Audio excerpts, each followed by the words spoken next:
What if you could use ChatGPT to reprogram your subconscious mind? Well, that's exactly what I'm going to be sharing here on this video. And in fact, I'm going to be doing a full walkthrough on how I actually did this. I made a previous video on this channel. I got a lot of exposure, a lot of traffic, a lot of views, a lot of comments. And so I figured I'd dive a little bit deeper into this and actually do a full walkthrough of how I would go about it again. So that you can kind of see my thought processes, how I prompt ChatGPT, so that you can take these prompts and actually apply them to your ChatGPT and help you reprogram your subconscious mind. What's up, guys? My name is Nico Rapklis, and as I mentioned, I made a previous video around this topic, and there was a lot of traction around it. People were pretty excited about it from what it seemed like. So I figured I'd dive in a little bit deeper and show you again. And just to help you understand where I come from with all this stuff, I've been studying personal development and the subconscious mind for, largely 2 decades. I used it in my baseball career to help me really start playing at a much higher level. And then I would start hitting home runs off the scoreboard when I saw them first. And so that really inspired me to continue on the path, and I've implemented that into my business. And now lately I've been helping hundreds of people over the last 3 years reprogram their subconscious mind on a very systematic basis so they actually can get results. I've invested north of $150,000 into my personal and professional development. And like I said, now I'm helping a lot of business owners and entrepreneurs reprogram their subconscious so that they can make more money in their brand and their business. So that's why I wanted to share this video. Okay. Now, before we jump into ChatGPT and I do this actual walkthrough, I wanted to explain just a couple things to give you a little bit of context so that you can help me, or so I can help you understand where my mind comes with this stuff. And then that's why I'm really powerful within this. And then I'll also give you a little bit of a hack on how to actually prompt yourself even better. Obviously, again, I'll give you the prompts that I utilize, but I want to basically give you a framework for how to structure your prompts so that you don't necessarily need my prompts. You can just do it for yourself. So before we even dive into that, I want to talk about this whole concept right here, is that the AI is really your subconscious mind 2.0. That's kind of the way I view it, and I'll explain why. And that's kind of what I explained on the previous video, because you got to think about it like this, is that like our subconscious mind is simply just a record. It's a memory. It's a storehouse of everything that we've been experiencing in our lives, whether that's our thoughts, whether that's our emotions, whether that's our experiences. A lot of people talk about this concept of trauma, and ultimately it's just a memory. It's a memory of something that happened that's, wasn't ideal, I guess you could say. And then it basically course corrected your life in some capacity, whether it was, you said something about, hey mom, I want this toy, and she said no, and then you perceived it as, I'm not good enough to have that toy. It's all the perception. And then basically the trauma is the perception of the things happen. Obviously there are challenging things that happen in life, and I've experienced a lot of them as well. But I want you to understand that whole concept of like, basically the subconscious is just a storehouse. It's taking in all these memories, whether they're good, whether they're bad, whether they're a mix of the two, whether they're somewhere in between. It's just a storehouse of memories. And then based on how you perceive those memories is how you continue to operate your life. And, they talk about all the time is that our subconscious mind, controls 95, if not 99% of our life, because we're just basically operating from our subconscious programs. Okay. But how cool would it be if we were able to utilize something like AI to help us reprogram them? Because again, we're always programming ourselves. As I'm talking, I'm programming myself. Our words are really powerful in programming ourselves. That's why we use really powerful tools inside of our Skool Community like Vision Espresso, and I could talk a little bit further about that here in a minute, but obviously I want to walk through all this. And one of the biggest core components here as well in terms of your subconscious mind is this guy right here, is data. Your subconscious is built through data, through memories, through experiences. Everything that's put in there, then it's starting to reprogramming it a little bit more. Now here's the thing, is that when we're younger, we're more susceptible, we're more programmable. It takes a lot more memory, it takes a lot more data, it takes a lot more reps as we get older to reprogram your subconscious. So this isn't going to be a one and done thing. You're always programming yourself. You're always reprogramming yourself based on a lot of the things that I'm about to share with you with this walkthrough. Okay? But you have to understand that the more data that you feed it, the more it's going to be beneficial. And so the reason I bring that up is because I'll show you right here is within my ChatGPT.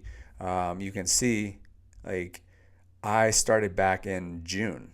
I think it might have even been before that. Yeah, it's before that. So April of last year. Um, even 2023. So that like February is when I really started. February, April, May, June, July, August. So you can see that I've fed it a lot of data. Okay, and that's what the thing that I want to impress upon you is that the more data that you can feed your AI, the more that you can feed it ChatGPT, the more powerful it's going to be. The more it basically can tell you a lot of things. And if I was just starting out, this wouldn't be as powerful. So I just want to just continue to impress upon you is to feed it as much data as you possibly can. And within that, it's going to help you a lot more. So the more that you can feed it, the more that you can share it, more that you treat ChatGPT kind of like a journal or even a therapist or just like a coach. I'm a big fan of coaches. That's why I've invested north of $150,000 in my personal and professional development. It came a lot about coaches because they're helping me give me different outside perspective. And it's all based on like what I tell them, the data that I give them. So you can see as ChatGPT is kind of like a coach, a therapist, your subconscious mind. It's a combination of all of them. You're basically getting outside of your mind, and the more that you feed it, the more powerful it's going to be. Okay.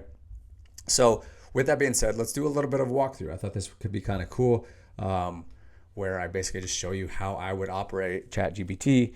And here's the thing as well, and I talked about how giving you a framework for running prompts is I want you to get just insanely curious. Okay. I've been podcasting for over 3.5 years now. And people ask me like, how do you come up with your questions? How do you like, what do you ask? Why do you ask those certain questions? How do you become a good podcaster? And my thing is just become insanely curious. Like I never learned any like question frameworks from anybody. I didn't. I was just like insanely curious. I was like, well, what about this? Why did you do this? Like, tell me more about that. And so I take that concept within ChatGPT and I just do the same exact thing. I'm just insanely curious. So I want you to understand that. And I want you to get more curious. Like, why is that? Why does that happen? What has happened? Why do you think like that? What happened in your life that taught you that was the way to do things? So, just the more that you can get insanely curious, the more valuable this is going to be. So on top of feeding as much data as you possibly can, as well as getting insanely curious, it's going to be massively beneficial to you. Okay. So with that being said, why don't we just kind of start diving in? I'm kind of just doing this off the cuff. I didn't necessarily have an exact game plan, but I want to show you kind of what I did previously to help you understand how I got ChatGPT to show me my subconscious box. So here I would go, I'll just say something. So I'll just say, okay, here's one other thing I'll say too, is like, it's always really good to give ChatGPT an identity. Okay. So first and foremost, this really is. So the first step is giving it as much data as you possibly can, get insanely curious, and then give it an identity. Okay. So I want you to operate as if you're a master at the subconscious mind and have an insane ability to program my subconscious. Cool. A lot of times I don't even worry about, I notice I misspelled something, so I don't even worry about it. But like, that's what's really cool. You can be very quick. So it says, absolutely, let's dive deep and start reshaping your subconscious for success, clarity, and alignment. First, let me know what specific areas or patterns you'd like to focus on reprogramming as we targeting limiting beliefs, self-doubt, fear of failure, or something else. Okay. So what I'll do from there is that, okay, based on that, I'll even say something like this, because I know like Peter Crone is a really good resource. So I want you to also act as if you're a top expert like Peter Crone.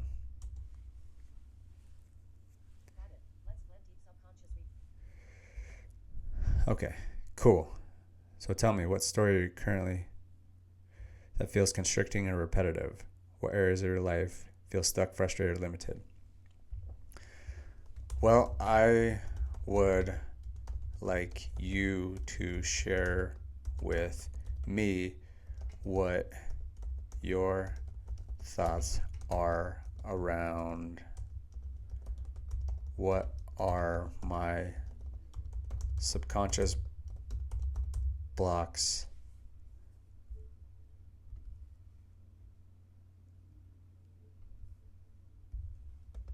and limiting beliefs.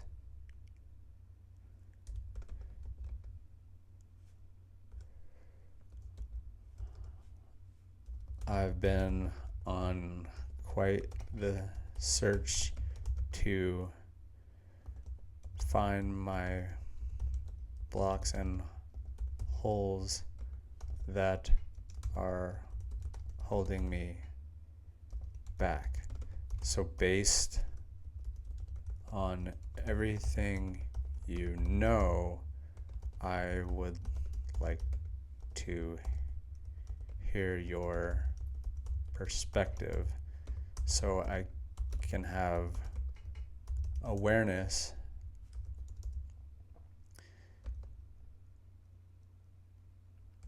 just go with that. So while that's coming up is I'll just read this. Well, I would like you to share, because it's basically asking me like, hey, what do you want to work on? And basically I'm asking it like, I want you to be my subconscious mind. So I said, based on that, I want you to share your thoughts around what are my subconscious blocks and limiting beliefs. I've been on quite the search to find my blocks and holes that are holding me back. So based on everything you know, I would like to hear your perspective so I can have awareness. So fear of misalignment with your true purpose. What I sense, you deeply value authenticity and stay true to your soul's calling, but there seems to be an underlying fear that you're not on the right path, or that you could be doing something more aligned, more impactful, or more financially rewarding. If I'm not perfectly aligned, I'm wasting time or missing out on my highest potential. So now what's cool is like it shows me a reframe of that as well. Alignment isn't a destination. It's a dynamic process. Every step, no matter how uncertain, is leading you closer to clarity and purpose. So and you'll see what I do here next to show you how I'm taking all of these things and basically putting it all together so that I have a tool to help me reprogram my subconscious. Impatient with results. What I sense, while you're confident in the value you offer and the transformations you provide, there's a frustration when growth doesn't happen at the speed you envision. This could signal an attachment to outcomes. If I'm not seeing the results I expect, I'm failing or falling behind. The reframe: results are often exponential, not linear. Your result efforts are planting seeds that will bloom in divine timing. Patience is your ally, not your enemy. It's really good. Validation through external metrics. What I sense, you've done significant inner work. There may still be a subtle pattern of tying your worth to how your offer performs or how others perceive you, engagement, sales, or external feedback. I need proof from others to confirm that I'm on the right track. Your worth is inherent, not conditional. The more you embody the truth, the more you magnetize clients and opportunities aligned with your unique energy. Residual conditioning around money. What I sense, you're moved away from the make money online mindset because it felt inauthentic, but part of you may still associate financial success with old patterns, leading to resistance or hesitation in fully embracing wealth building. Limiting belief: to make a lot of money, I have to compromise my values or authenticity. Reframe: money is energy. It flows to me naturally when you're in alignment with your purpose. Your authentic self is the most powerful attractor of abundance. Fear of judgment or overexposure. As someone deeply connected to their faith and authenticity, you may wrestle with how to show up boldly without feeling like you're too much or risking rejection, especially from an audience who may not fully understand your depth. The limiting belief, if I fully step into my power, I might alienate or overwhelm others. Reframe. Your boldness is your gift. The people meant to align with your vision will be magnetized by your truth. Uncertainty around who you're here to serve. So what I sense, there's a part of you that still is refining your ideal client avatar, which might make you feel like your messaging and offer aren't clear as they could be. This can create hesitation in fully committing to your marketing strategies. I need an absolute clarity before I can attract my ideal dream clients. Clarity evolves through action. Every client you serve helps you refine your vision, trust the process, and focus on serving the people you feel called to right now. Need for certainty versus trust in the unknown. I like this, where the unknown is where miracles happen. Lean into surrender, trusting that God and your intuition are guiding you. Awareness is key. So that's those are some good ones, and that's definitely essentially what happened and came up last time. So what I would go from there, I just want to dive a little bit deeper. Okay, thank you. I always like to thank ChatGPT. I feel like that could be serving down the road. Okay, thank you. Appreciate that feedback. And now I have much more awareness.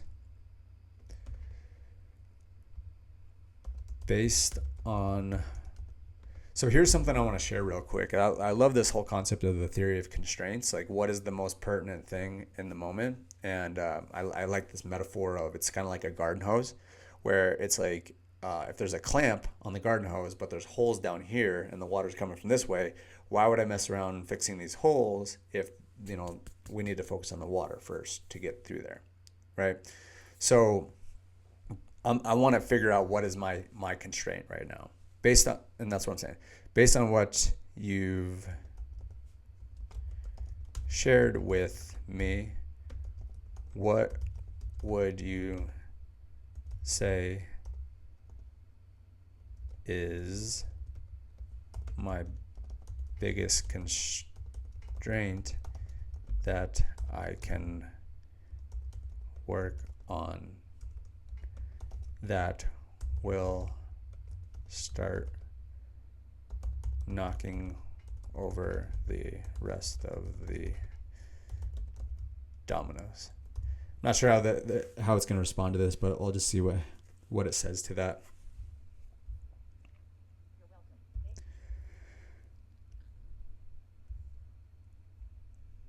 Why this is the root constraint. All right, so the one that, if addressed, will start knocking over the rest of the dominoes is your attachment to external validation and impatience with results. Okay, so let's just read this. Why this is the root constraint. Tying worth to metrics. Your subconscious seems to seek proof of success through external markers, engagement, sales, audience response. This creates subtle pressure to perform rather than fully trust your authentic self and process. Impatient amplifies doubt. When results don't align with your expectations as quickly as you'd like, it reinforces limiting beliefs like maybe I'm not doing the right thing or something's missing. Ripple effect. This pattern impacts decision-making, messaging, clarity, and the ability to remain steady when navigating uncertainty. It also feeds the fear of misalignment, uncertainty, and your audience, your ideal audience, and resistance around fully embracing abundance. The knock-on effect of resolving it. Relax into authenticity. Boldly show up without overthinking how others perceive you, magnetizing right clients and opportunities. Strengthen patience and trust. Recognize that your efforts are compounding and allow for space for exponential growth. Gain clarity. Feel more at ease experimenting and refining your offer because you're unattached to immediate outcomes. Attract abundance naturally. Money, relationships, and success will flow to you as you embody your inner alignment and trust in the process. Daily awareness practice. So now we're getting into how to address this. Daily awareness practice. Journal and reflect each morning. What am I seeking externally that I can validate internally? So that's a really great journal prompt. Celebrate wins, not because what they prove, but how they're, the growth that they represent.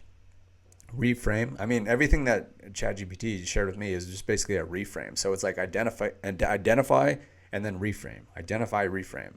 So you replace, if I don't see results, I'm failing. With every step I take, I'm refining my mastery and alignment. Look at results as feedback, not judgment. Okay. Anchor your worth in the present. Use affirmations. Okay. Love that. Shift focus to long-term impact. What seeds am I planting today that will bloom in 6 to 12 months? That's an amazing one. Detach from doing more. Feel insecure. Beautiful. I love this. So what I really want to get at is I'm looking for more of like, because I want to be able to do something that builds a habit so it allows me to stay consistent. Okay. So beautiful. Thank you so much. Now I want to build a 30, 60, 90-day protocol that can really help me stay consistent. Based on all of that, what is the process and habits that I want to build, and how would you recommend I go about that?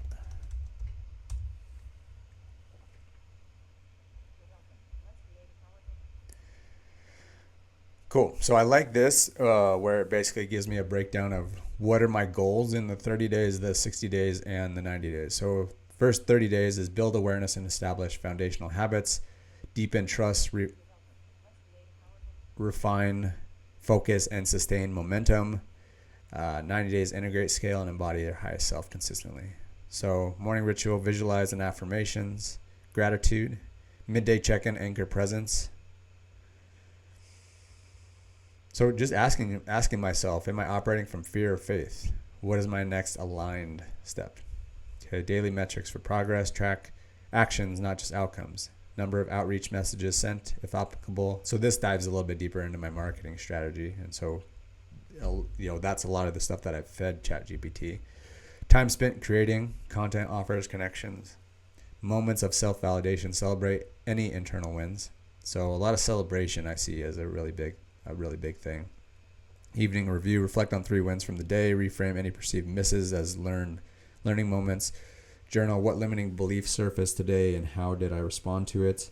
Weekly alignment reflection, Sunday preferred. So, these are all things that I've been doing inside of our Vision Accelerator program, and we have a weekly reflection sheet. But it's good to just hear that confirmation of what worked, what didn't, and what will I adjust. Renew your focus on the larger vision. So here it's talking about, continuing to build your faith-based practice on prayer, meditation, and scripture study. So I've been doing that. So it feels good. A lot of this is just like confirmation. Nurture confidence. Write down one step you took daily and how it's shaping your success. I am building momentum every day when I can't see it. Tweak and test offer clarity. So this comes back much more into like the business aspects. Strengthen health and vitality, optional. Physical exercise. Double down on long-term perspective. What seeds am I planting this week that will bloom in 6 months? I think that's a really good question. That really helps me to keep that long-term perspective. Like, what seeds am I planting?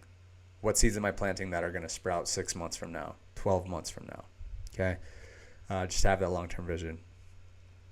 Systematize success. Automate repetitive tasks where it's possible. Content batching templates. So that's really, really powerful. Celebrate progress and adjust. So I think, again, the celebration is really important. Just hype myself up. Refine and scale habits, embody abundance, expand support. Okay, process for staying consistent, accountability, energy management, focus on one thing at a time.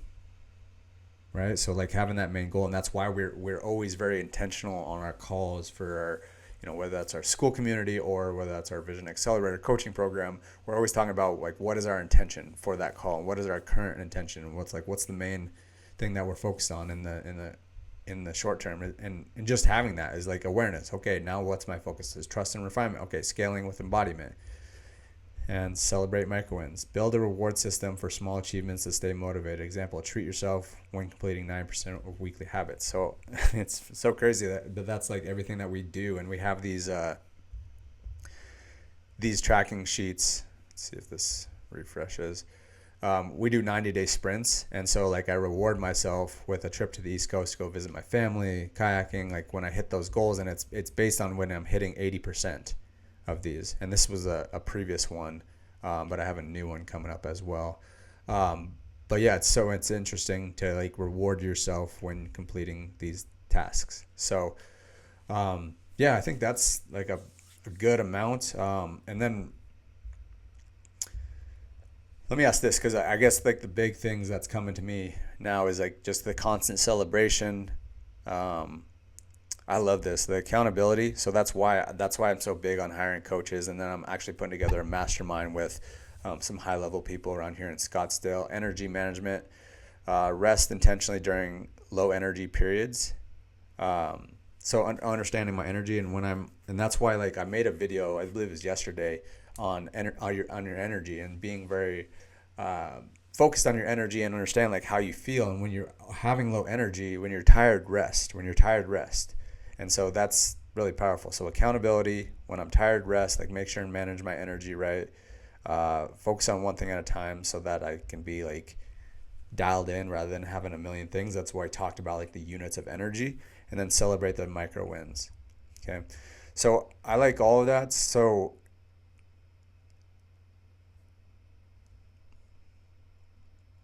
I'm doing that with my habit trackers, and that's awesome. I love that. And then I have my accountability partners and all that kind of stuff. I want to know a little bit more. Can you expand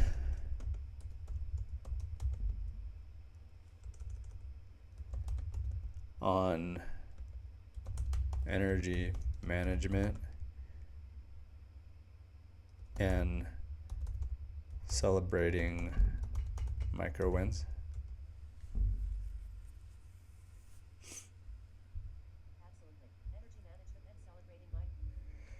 Honor your bursts of energy.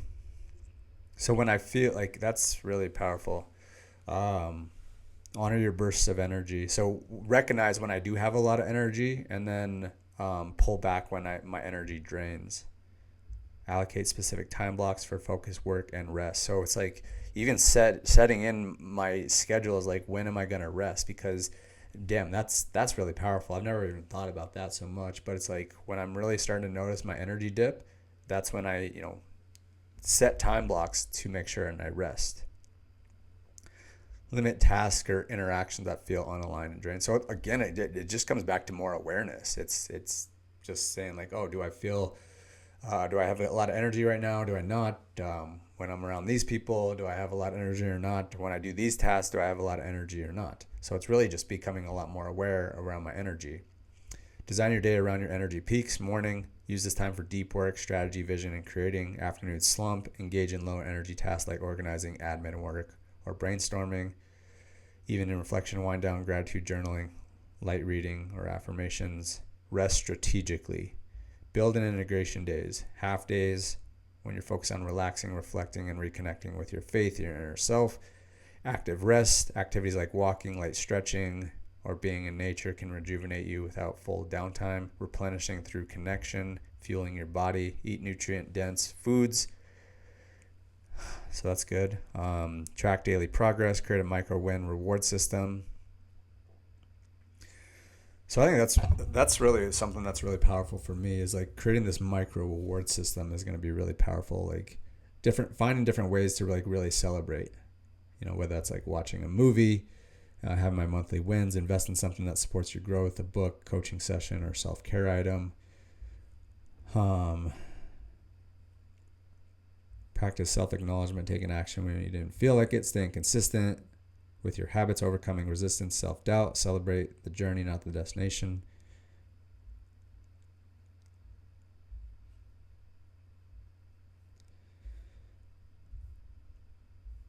Yeah, I like this all a lot. Here's one last thing that I'm gonna share on this video, and I call this, and we're implementing this into our coaching program, but I wanted to share this. I call it the simulator, essentially.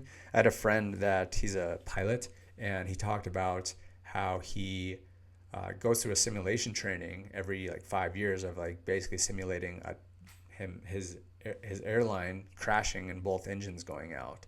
And so I thought that was pretty interesting because it's basically just prepping you for things that are gonna, happen, and how would you respond to it, right? So basically, I want to say, like, what are the biggest challenges that I will face mentally, emotionally, physically, and spiritually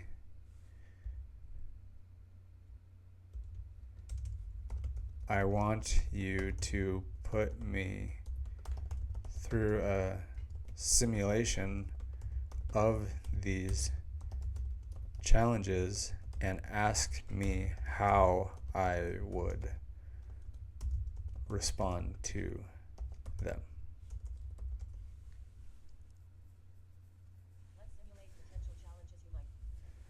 Overthinking and self-doubt. Scenario: you've been implementing your new 30, 60, 90-day plan for 3 weeks, but you're not seeing the results you expected. You find yourself overthinking every action, second guessing your messaging, doubting if you're targeting the right clients, and questioning if you're wasting time on the wrong path. How would you respond to this spiral of overthinking and self-doubt? What specific tools or practices? I like this. This is really good. So I'll just share this off the cuff. So basically what I would do is when again, it comes back to awareness and noticing when that overthinking is coming to place, when that self-doubt is coming up. And that's why having those journal practices are going to be really powerful for me. But it's about like taking time to sit with it and be like, okay, I am overthinking. I am experiencing self-doubt. Okay. So just taking a second to, recognize that. I think that's one of the biggest things is recognizing it. Know when that is starting to pop up. And then just focusing on the vision, like what seeds am I planting that are going to sprout 6 months from now, 12 months from now, and just really start going in that. So I think journaling is going to be a big one for me. Emotional challenge. You feel a surge of impatience as leads from your outreach or ads aren't booking calls at the volume you anticipated. Frustration starts creeping in. You feel tempted to abandon your strategy entirely and jump into something new. How would you process the frustration without letting it derail you? What mindset shifts will help you stay grounded and patient during the phases? So I think for me on this one is, again, it comes down to awareness and just recognizing that and just having that longer term vision. But at the same time, it's like looking at just the numbers in terms of branding instead of marketing and advertising, because there's certain KPIs that I'm looking to hit, and this comes back into like more of a marketing conversation. But that's why data is so important, to show you like where the average is, because if you think about like the stock market, if you look at the 1 minute trend, the 1 minute chart, it's going like this, right? But if you look at the day chart, it's going like this, or the month chart, it's going like this. So it's so important to zoom out and look at things objectively. And again, looking at things, hey, what are my actions today? What are my thoughts today? What are those planting today that are going to sprout in 12 months and 6 months?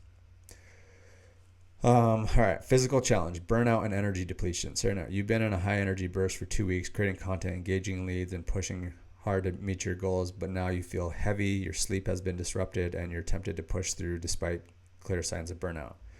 How will you honor your body's needs to rest while staying consistent with your priorities? So to answer that question, it really comes down to like everything always starts with awareness and being like, oh damn, like I am really feeling some burnout, some energy depletion. When I feel that, it's like, okay, rest is essential. Rest is number one. I have to get back to my battery has to go back to 100%. I have to get it there. Otherwise, I'm still operating from 40, 30, 20%. Right? So I have to be aware on when that is happening. And then I have to set intentional time on when I'm actually going to do that. Right? All right, now I'm just going to take a walk. I'm going to go sit in the grass. I'm going to go ground. I'm going to go take care of myself a little bit more. I'm going to, actually get some good sleep. I'm going to go to bed at 9 o'clock tonight. I'm going to really set some time to like make sure that I'm sleeping incredibly well. So that's going to be one of the biggest ones. That's going to be an area of focus for sure. Spiritual challenge. Crisis of faith. You've been deeply connected to your faith and vision, but after facing consecutive challenges, example, financial pressures, no-shows on calls, tech failures, doubt creeps in, you start wondering if God really is guiding you or you're forcing something that's not meant to be. Wow, that's a good one. How would you reconnect to your faith and trust in the divine timing? Again, I think it comes down to just slowing down and praying. I'll open up my Bible. Got a couple of them here. Making sure that I'm really making sure that my faith is strong, and that's my faith comes from deeply connecting with God every single day and having conversations with Him, sitting with Him, doing my Bible stacks. So it's like if something's off and that doubt creeps in, it's really going back to Him. It's going back to having conversations with Him, praying with Him, having conversations with equally yoked friends, and asking them questions. But really, it's more so just diving deep into God and utilizing different resources that I have. Like I'm watching the show The Chosen lately, and that's definitely helping with my faith. Again, reading my Bible, doing my Bible stacks. So that would be some stuff I would do. Mental and emotional challenge, comparison trap. You see someone online who seems to be succeeding effortlessly in a smaller niche. They have the audience engagement and results you aspire, and you start to feel like you're falling behind or missing something crucial. How will you respond to the feeling of comparison? Well, all of these, again, I think it's really powerful to just even be making this video. And this is why we talk about this stuff a lot and how powerful it is to create content, because me going through this is even more powerful than me just going through this by myself. And that's why, we share this all the time inside of our Skool community and inside our coaching program, why it's so powerful to create content, because you get to learn so much about yourself through content. And the thing that I'm learning is it all comes back down to awareness. So this mental and emotional challenge of me comparing is I have to be aware around that. Every single answer to this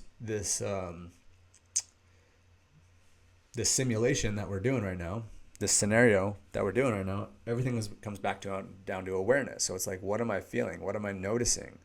What's coming up for me? And what I'm noticing, I have to notice when that comparison actually pops up. And so that's why it's really interesting around like social media. I noticed like that's when the comparison really starts coming up. But it's even more nuanced than that, is like journaling. Okay, where exactly did I find the comparison? Who was it that I was comparing myself to? And just noticing that and acknowledging that. And then coming back to is like, what seeds am I planting that's going to sprout 6 months from now, 12 months from now? It just has to continue to, I have to take that approach of, doing the long-term vision work of like, what seeds am I sprouting? Me creating this content today, how is that going to sprout in 6 months from now, 12 months from now? Me having this conversation, me journaling, me, going in and doing a deep dive with AI, what seeds am I planting right now that are going to sprout in 6 months, 12 months from now? Me going out and engaging in a bunch of other people's content, what seeds is that going to sprout 6 months from now, 12 months from now? So I think at the end of the day, like one of the biggest, most important things is just identifying when things are popping up, having the awareness around it, and then looking at the longer term picture. The more that I can focus on that, the more that I can do that, it's powerful, right? Emotional and physical challenges, rejection and discouragement. After several outreach attempts or calls, you experience multiple rejections or disinterest from potential clients. This hits harder than expected, and you feel a wave of discouragement, questioning if you're good enough or if people really value your work.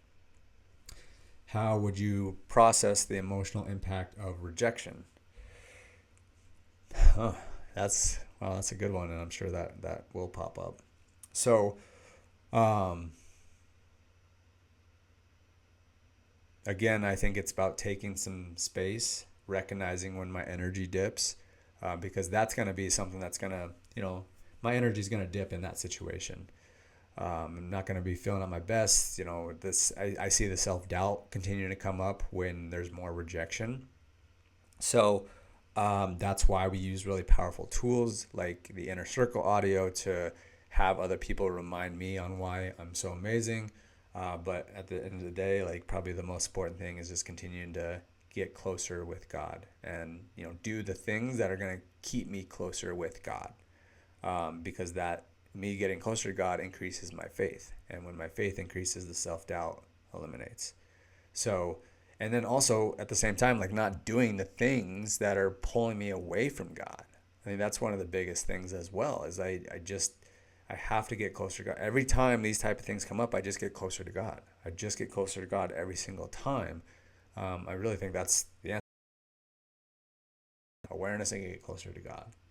Like, do the things that get me closer to God. Stay away from the things that pull me farther away from God.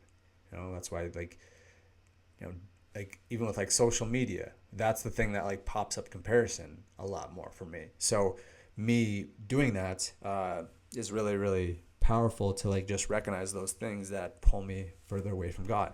And like, not getting good sleep, that drains my battery more. And that's the thing that like essentially gets me further away from God, because it's like I'm not as rested, and then I get more irritable, and then I get, more self-doubt comes in. So really, it's just like taking care of myself, really honoring my energy, honoring my health. And that's why this year is a big focus for me is my health, right? All right, spiritual and mental challenge, fear of the unknown. You're approaching the final 90 days of your plan, and while you've made progress, the future still feels uncertain. Fear of failure or making the wrong choice creeps in, and you find yourself hesitating to take bold actions that align with your vision. How will you face the fear of the unknown without shrinking back? These are good questions, because these are all things that are the potential to pop up. So, I think that's, again, you just got to look at the bigger picture and slow down, get my energy back. That's, again, why we talk about the energy so much. It has to be, you have to, energetically, it has to be aligned, and you got to get closer back with God. I have to get closer back with God and just focus on the vision, focus on the awareness, and have to just keep on taking that bold action. Because I think the big thing too is that I've noticed is that things can change quickly, and momentum can build very quickly if you continue to take the right steps, if you continue to take the right actions. If I continue to take the right actions, and some of the right actions are resting, slowing down, getting better rest. But then it's like, keep on moving, keep on growing. Because it's like, especially within the business side of things, like, things can change quickly. They can grow very quickly, right? If you're doing the right things. But you just have to keep on planting the seed, and then have that perspective of like everything, what am I planting today that's going to sprout in 6 months, 12 months from now?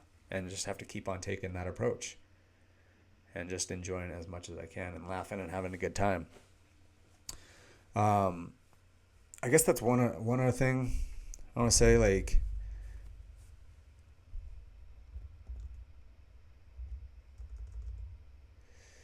I'll probably close it off on that and probably make a secondary video, because this is going to take me down a whole nother rabbit hole.